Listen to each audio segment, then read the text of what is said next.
Placez-vous au pied de la Burj Khalifa par une douce soirée au milieu de cette année 2026 et levez les yeux. Elle est toujours là, cette colossale structure de 828 mètres, demeurant le plus haut monument jamais érigé par la main de l'homme. Elle accroche les derniers rayons du soleil couchant, comme elle le fait chaque jour depuis 2010. Pourtant, si vous et moi baissons le regard vers la place à sa base, là où des foules compactes se pressaient jadis pour le spectacle des fontaines, un silence troublant s'est installé. Moins de monde, des files d'attente raccourcies au guichet. Une cité bâtie sur la promesse d'une attractivité éternelle découvre que cette promesse avait une condition que personne n'avait testée. Voici l'enquête sur ce qui s'est réellement produit pour le tourisme à Dubaï en 2026. Une vérité étayée par des chiffres officiels et rigoureusement vérifiés, et ce que ces données signifient pour cette tour emblématique, symbole absolu de la démesure locale.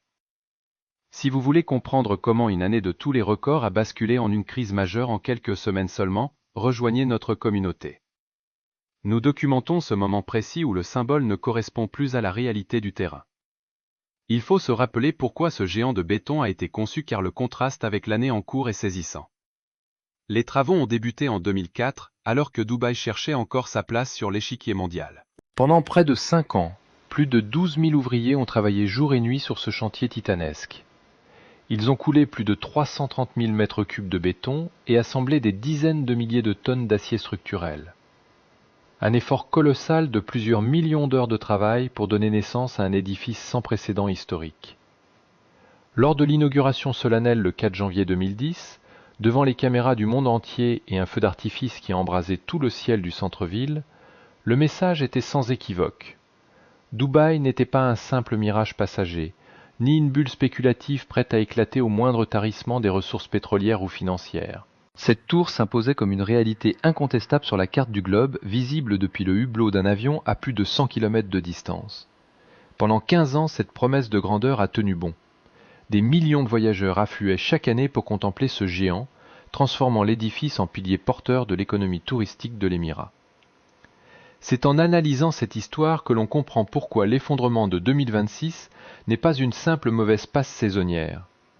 Pour la première fois depuis son inauguration, le flux ininterrompu de visiteurs s'est arrêté net, brisé par des forces géopolitiques totalement indépendantes de la volonté des promoteurs. Il y a une raison précise pour laquelle ce gratte-ciel porte un tel poids symbolique dans notre enquête sur le tourisme à Dubaï. Depuis 15 ans, la Burj Khalifa sert de raccourci visuel systématique pour l'ensemble de la métropole. Elle figure en couverture de chaque brochure, en arrière-plan de toutes les campagnes promotionnelles, incarnant à elle seule l'Émirat pour ceux qui n'y ont jamais mis les pieds. Cette stratégie marketing ultra ciblée s'avère d'une efficacité redoutable lorsque le récit met en scène une croissance infinie, car une image unique et percutante voyage bien plus vite et bien plus loin que des discours compliqués ou des slogans abstraits. Pourtant, cette dépendance visuelle a un coût exorbitant dès que la conjoncture se retourne. Une ville qui a passé 15 ans à formater les esprits pour associer son nom à une seule tour triomphante se retrouve démunie face à l'adversité. Comment communiquer sur la prudence, la résilience ou une période de crise économique quand votre seule icône publique représente 828 mètres d'une ascension insolente et étincelante? La symbolique de la tour reste intacte, mais son usage détonne cruellement avec la réalité actuelle. Les chiffres secrets que nous avons analysés révèlent une toute autre histoire, bien loin des visuels lissés des agences de relations publiques. Analysons ensemble l'ampleur de ce séisme industriel. Il s'agit de l'un des effondrements touristiques les plus violents et les mieux documentés de l'histoire moderne, loin des raccourcis des gros titres. Dubaï avait pourtant clôturé l'année 2025 sur un record historique avec près de 20 millions de visiteurs, un taux d'occupation hôtelière avoisinant les 80% et des tarifs en hausse constante. Mais fin février 2026, le conflit armé a éclaté dans la région. L'impact a été immédiat et impitoyable. Dès le mois de mars, le taux d'occupation des hôtels s'est effondré pour stagner sous la barre des 30%. Un naufrage en 30 jours. Le trafic à l'aéroport international de Dubaï, d'ordinaire le carrefour le plus fréquenté de la planète, a enregistré une baisse vertigineuse de plusieurs millions de passagers dès le premier trimestre. Ce ne fut pas un ralentissement progressif, mais une chute libre d'une brutalité inouïe pour une métropole qui célébrait encore sa suprématie quelques semaines auparavant. La cause est purement géopolitique, et notre devoir d'information exige de la nommer clairement. Fin février, Une offensive militaire conjointe des armées américaines et israéliennes contre l'Iran a embrasé la région. Les retombées ont frappé Dubaï de plein fouet, endommageant des complexes hôteliers et des infrastructures aéroportuaires. Les systèmes de défense antiaérienne sont entrés en action au-dessus de la ville à plusieurs reprises pour intercepter des salves de missiles et de drones de combat.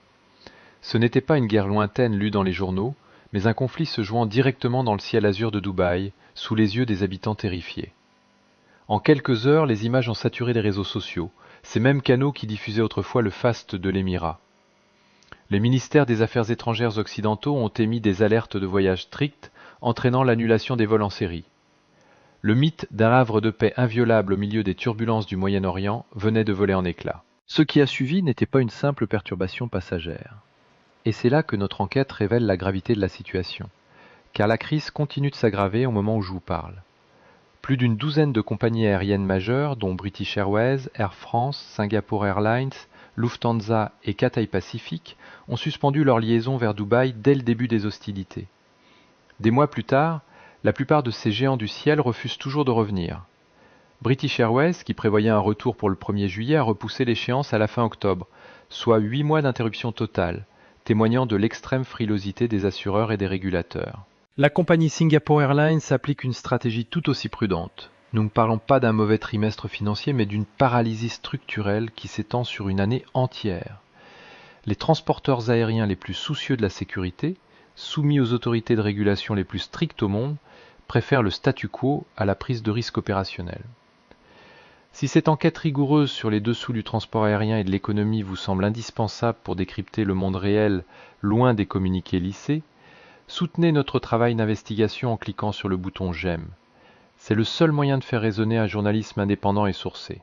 C'est précisément ici que la célèbre tour Burj Khalifa s'intègre au cœur de notre investigation. Elle n'est pas qu'un monument inerte doté de statistiques isolées. Elle est le réceptacle de toute cette crise. Depuis 10 ans, elle constitue l'attraction centrale de Dubaï, attirant des millions de visiteurs vers ses plateformes d'observation. Or, chacun de ces visiteurs est un touriste international qui a réservé un vol et une chambre d'hôtel. Lorsque l'afflux global s'effondre avec cette violence, que les vols long courriers sont annulés par dizaines et que l'occupation hôtelière est divisée par 2, le monument le plus dépendant de cette dynamique humaine subit inévitablement le choc de plein fouet. La tour n'a pas bougé d'un pouce. Ses ascenseurs ultra rapides fonctionnent toujours, ses terrasses panoramiques restent accessibles et ses restaurants haut de gamme proposent toujours des dîners avec une vue imprenable sur la ville. Ce qui a changé, c'est l'absence de la foule. Car ce n'est pas le gratte-ciel qui génère de lui-même ce flux continu d'êtres humains, mais bien les avions de ligne qui atterrissent à l'aéroport situé à quelques kilomètres de là. Et cette année, des pans entiers du trafic aérien mondial se sont évaporés. Imaginez un instant le vide abyssal que ce manque à gagner représente pour les centaines de salariés qui font tourner cette machine au quotidien. Un guichetier à l'entrée de la plateforme d'observation, habitué au flux ininterrompu des visiteurs se pressant toutes les quelques minutes durant la haute saison, trompe l'ennui lors d'un service désespérément calme, des mois après le début des hostilités. La file d'attente qui s'étirait autrefois jusqu'au centre commercial s'évapore désormais en un clin d'œil. Plus haut, dans l'un des restaurants vertigineux de la tour, un serveur dont le revenu dépend crucialement des pourboires et des tables combles enchaîne les heures pour seulement quelques couverts. Près des fontaines, le photographe qui vit d'ordinaire de ces clichés de touristes émerveillés ne trouve presque plus personne à aborder. Aucun de ces détails n'apparaîtra dans les rapports financiers trimestriels des multinationales. Ce sont de micro-événements, des expériences individuelles et cumulatives qui reflètent pourtant une seule et même réalité chiffrée. Au pied de cette immense tour, des centaines d'emplois subissent de plein fouet ce séisme silencieux. C'est le signal d'alarme d'un effondrement global de la fréquentation touristique, invisible sur le papier mais flagrant sur le terrain.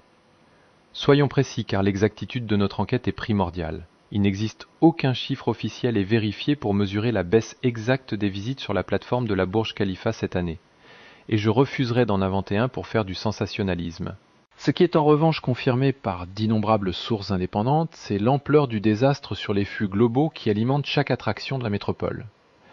Les taux d'occupation des hôtels s'effondrent, le trafic aérien à l'aéroport est en chute libre, et les suspensions de vol s'étirent sur près d'1 an. Bien sûr, la célèbre tour continue de fonctionner et de s'afficher comme le joyau incontournable de Dubaï. Certains affirment même qu'elle reste le site le plus fréquenté de la région. Notre devoir d'enquête nous impose de le dire clairement. La Burj Khalifa n'est pas devenue une coquille vide ou abandonnée, l'explication est bien plus complexe et inquiétante. Cette tour trône au centre d'une ville dont l'économie touristique vient d'encaisser le choc le plus violent de la décennie. Logiquement, un tel colosse, dont tout le modèle économique repose sur l'afflux de visiteurs étrangers, ne peut pas échapper à cette paralysie générale. Au-delà des chiffres bruts, penchons-nous sur ce que le spectacle des fontaines au pied de la structure symbolise réellement. C'est la métaphore parfaite de notre enquête. Chaque soir, ce ballet aquatique et lumineux attirait des foules immenses sur la promenade. Les résidents et les voyageurs s'y pressaient au coude à coude, les yeux rivés vers le ciel et les téléphones brandis, suspendus à la magie de l'instant. Cette marée humaine n'a jamais été un acquis immuable. Elle était le baromètre vivant de la fréquentation de la ville, le reflet précis du nombre de personnes désireuses d'être là, à cet instant précis. Une métropole affichant 80% de taux d'occupation hôtelière remplit cette esplanade d'une certaine façon. Quand ce taux plonge à 33%, le vide devient criant. Non pas que l'eau ait cessé de jaillir ou que la tour menace de s'effondrer, mais le réservoir humain s'est tout simplement tari depuis des mois. La silhouette noire de la tour sur le couchant reste identique, mais les yeux levés vers elle sont infiniment moins nombreux, révélant une crise bien plus profonde. Cette crise révèle les failles de la structure même de la cité. Le quartier de Downtown Dubaï, érigé tout autour de la Burj Khalifa, est le poumon économique et symbolique de l'émirat. Il abrite le gigantesque Dubai Mall, de dizaines de palaces et une multitude de commerces haut de gamme qui ne s'adressent pas aux locaux, mais ciblent une clientèle internationale extrêmement fortunée. Quand le tourisme s'effondre, ces enseignes de luxe subissent un choc d'une violence inouïe, bien loin du quotidien des commerces de quartier. Tout leur modèle économique, conçu exclusivement pour capter ces flux de capitaux étrangers, s'est retrouvé brutalement privé de son moteur principal. Attention, cela ne signifie pas que le quartier est devenu une ville fantôme. Les habitants de Dubaï continuent de vivre, de travailler et de consommer, occupant les espaces délaissés par les touristes. Pour nous, journalistes de terrain, cette présence locale est un formidable outil d'analyse. Le Dubai Mall, juste à côté de la tour, grouille de monde en soirée. Les cinémas et les restaurants sont pleins, mais les clients sont des résidents, pas des voyageurs. À première vue, l'illusion est parfaite. Cependant, si vous et moi faisons quelques pas vers les guichets de la tour, ou l'esplanade des fontaines, des zones conçues uniquement pour l'étranger de passage, le contraste devient saisissant. Car cette lisière ultra-touristique du centre-ville n'a jamais été pensée pour la population locale. Elle a été bâtie pour les visiteurs fortunés. C'est précisément à cette frontière invisible, entre les espaces de vie quotidienne des résidents et les zones de transit des voyageurs de passage, que l'effondrement annuel se révèle au grand jour. Les secteurs à forte marge, qui reposent sur des clients débarquant de Londres, Paris ou Singapour pour admirer la plus haute tour du monde, ont passé la majeure partie de l'année à se disputer une clientèle drastiquement réduite.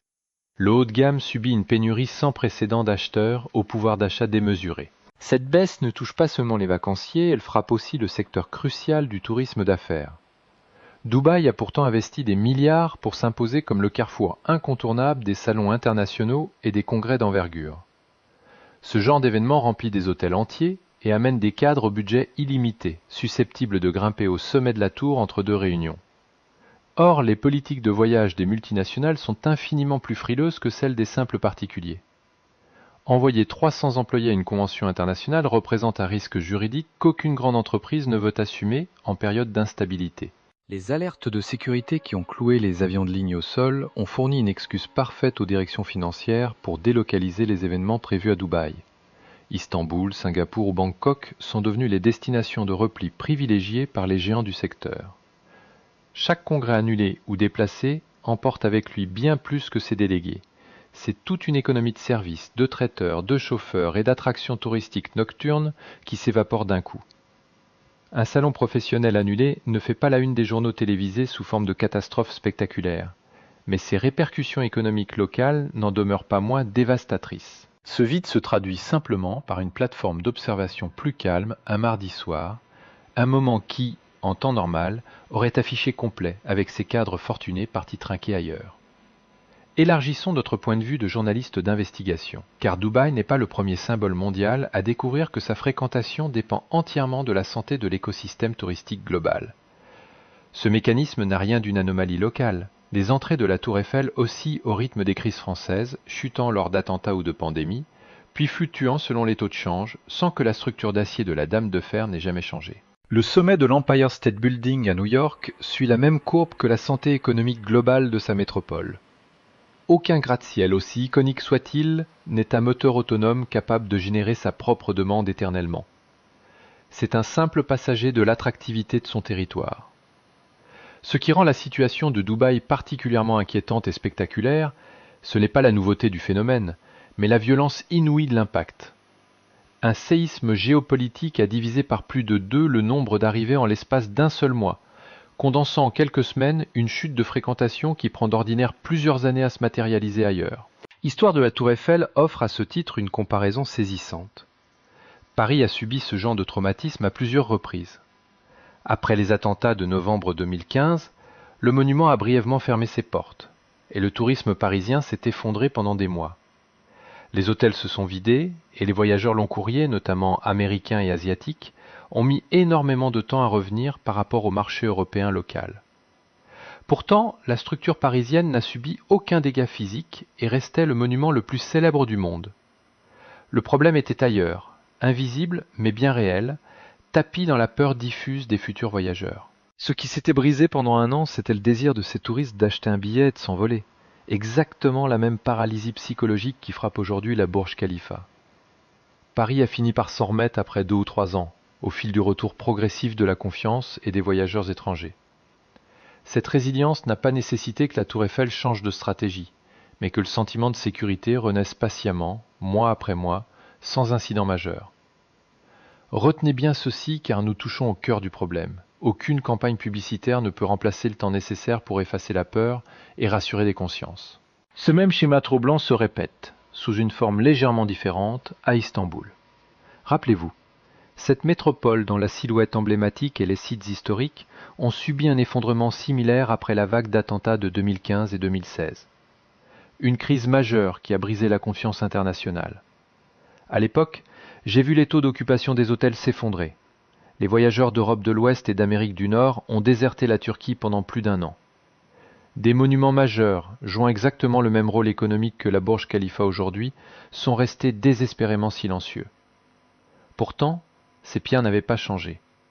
La convalescence d'Istanbul, tout comme celle de Paris, s'est faite lentement, presque invisiblement, loin des déclarations rassurantes. Cette lente convalescence a été dictée par le retour progressif des visiteurs régionaux, puis des vols long courriers, à mesure que l'actualité passait à autre chose et que les mois de calme s'accumulaient pour effacer la peur.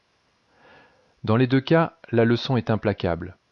Le monument n'est jamais la variable qui bouge en premier.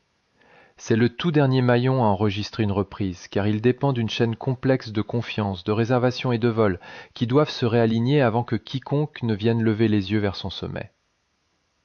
Dubaï traverse aujourd'hui exactement ce test, mais dans une urgence dramatique, sur un calendrier ultra compressé, alors que sa reconstruction invisible est encore fragile. Comprenons bien ceci. La reprise du tourisme n'est jamais une simple équation mathématique mesurant la sécurité objective d'un pays. C'est une affaire de perception psychologique qui s'infiltre dans les choix intimes de millions de foyers. Chaque famille, chaque entreprise pèse un titre de journal anxiogène contre le désir de réserver un voyage. Ce processus n'a jamais, dans toute l'histoire moderne, été aussi rapide que le choc initial. En 2015, la Tour Eiffel n'a rien fait de différent pour faire revenir ses visiteurs. Paris a simplement dû laisser s'écouler des mois d'un calme plat pour que le souvenir de la tragédie s'estompe enfin dans l'esprit des voyageurs du monde entier. La Burj Khalifa se retrouve aujourd'hui face à cette même réalité implacable, peu importe les discours officiels des autorités touristiques de Dubaï.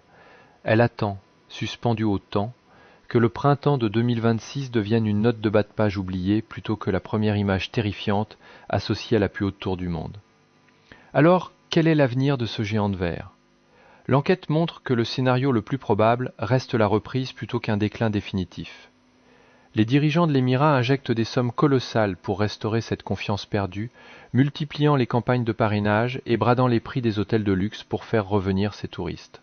Certes, certains analystes de l'industrie prédisent un véritable rebond pour le dernier trimestre de cette année, si tant est que la situation géopolitique régionale se stabilise enfin, mais notre devoir d'enquête exige de révéler l'autre face de cette médaille dorée. Plusieurs compagnies aériennes majeures, celles-là même qui transportent les visiteurs les plus fortunés de la planète, ces clients cruciaux capables d'acheter un billet pour la Burj Khalifa et de s'offrir un hôtel 5 étoiles, n'ont toujours pas repris leur vol au moment où nous parlons.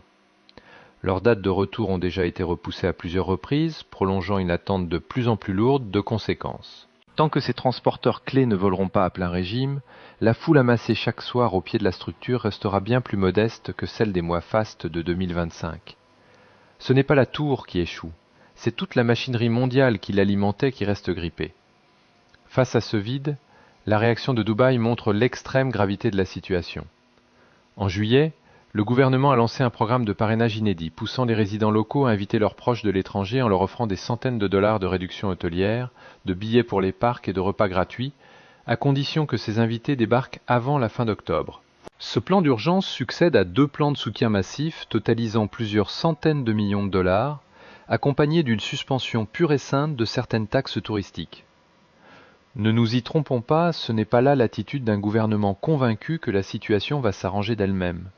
C'est le geste désespéré d'une cité qui tente de fabriquer artificiellement un flux de visiteurs qui, en temps normal, affluerait sans la moindre incitation.